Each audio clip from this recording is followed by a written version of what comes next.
끔찍한 일이 연달아 일어나는 와중에 정치운동가 찰리 커크가 살해된 지 약 한 달이 지나가고 있습니다. 이전부터 정치적 올바름과 최근에도 기독교 관련 영상을 다루며 적지 않게 인용해온 인물이라 화들짝 놀라고 말았죠. 먼저 대화하자고 손을 내민 사람을 죽이는 일은 어떤 상황에서도 정당화될 수 없는 비극입니다. 아이러니한 건 그의 입을 막으려던 시도와는 반대로 그의 말과 주장은 삽시간에 퍼졌고 오히려 지우려던 갈등은 걷잡을 수 없이 커져버렸다는 점입니다.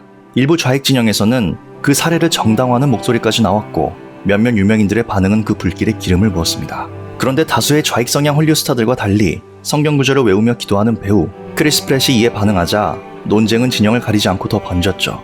게다가 포레스트 프랭크라는 수백만 구독자를 보유한 기독교 팝 가수마저 찰리가 생전에 자신의 노래를 극찬하던 영상을 보고 눈물을 흘리며 예수님은 왕이시다 라는 글을 올렸고 그 여파로 무려 3만 명의 구독자가 빠졌습니다. 그는 오히려 좋은 일이라며 선명하게 선을 그었죠. 그렇다면 이 사건을 통해 우리가 취해야 할 자세는 무엇일까?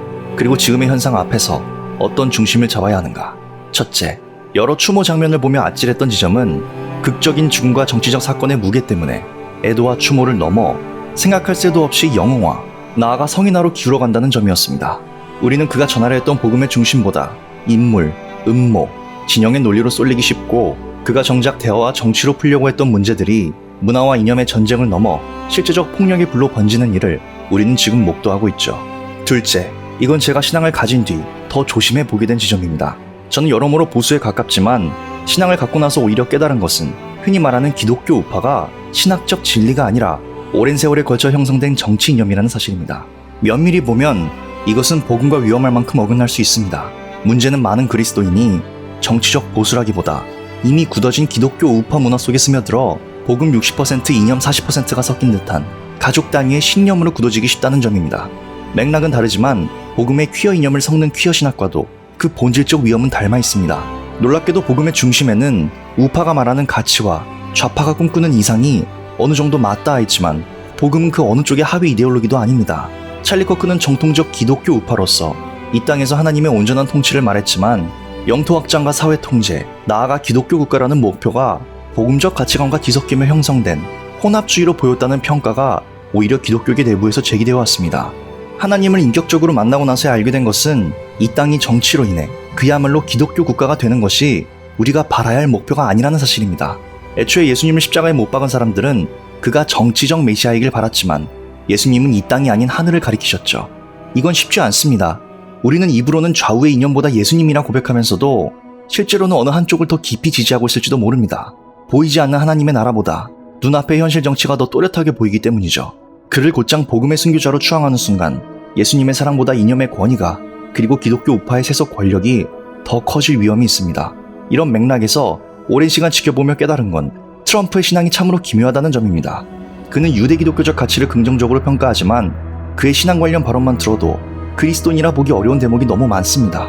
세속 정치의 장, 권력이 만들어내는 거대한 영향력 속에서는 무엇이 원인이고 결과인지조차 구분하기 어렵지만 하늘의 소망보다 지상의 권력을 택하는 순간 복음은 쉽게 뒤섞이고 그 안의 공격성은 커집니다. 그리스도의 나라는 세속 정치의 확장으로는 결코 실현되지 않습니다. 십자가는 어느 진영의 깃발도 될 수 없죠. 지금은 좌우로 과격하게 치닫는 시대, 무엇을 말해도 이성적으로나 감정적으로나 설득이 거의 불가능한 때입니다. 그럼에도 우리가 붙들어야 할 토대는 이미 성취되었으나 아직 완전히 드러나지 않은 언약, 변하지 않는 복음이어야 합니다. 그 복음이 때로는 정치 속에서 드러나기도 하지만 정치가 복음의 전부가 되어서는 안 됩니다.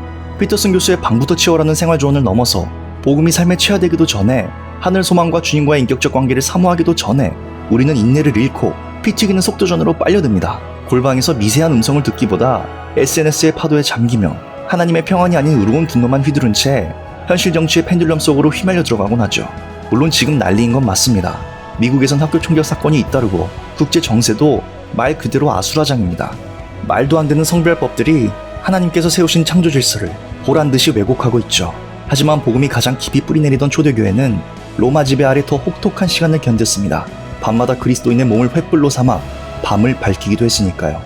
그럼에도 참된 그리스도인은 상황에 휘둘리지 않습니다. 오직 하늘의 소망을 두고 사자밥이 되고 불에 타는 자리에서도 오직 주님만 봅니다.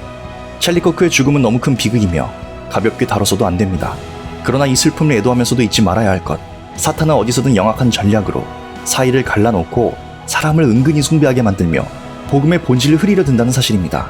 지금 이 영상이 유튜브가 좋아할 법한, 제가 한때 자주 만들던 속 시원한 이슈 영상은 아니지만 이제는 압니다. 뿌리 깊은 근원, 즉 기반과 토대를 다루지 않고 겉모습만 붙잡아 어느 한쪽을 옹호하거나 공격하는 영상은 터지는 도파민만큼이나 빠르게 우리의 영혼을 소진시킵니다. 그러니 지금 눈앞의 문제를 뿌리채 비추는 길은 그 현실을 끝없이 바라보며 분노를 쏟아내는 것이 아니라 오직 복음으로 돌아오는 것입니다. 그때 오히려 문제가 더 선명해질 것입니다. 그리고 그 문제는 세상이 아니라 늘 우리 마음 깊은 곳에 있었음을 그제야 조금씩 깨닫게 될지도 모릅니다. 유튜브 읽어주는 남자입니다.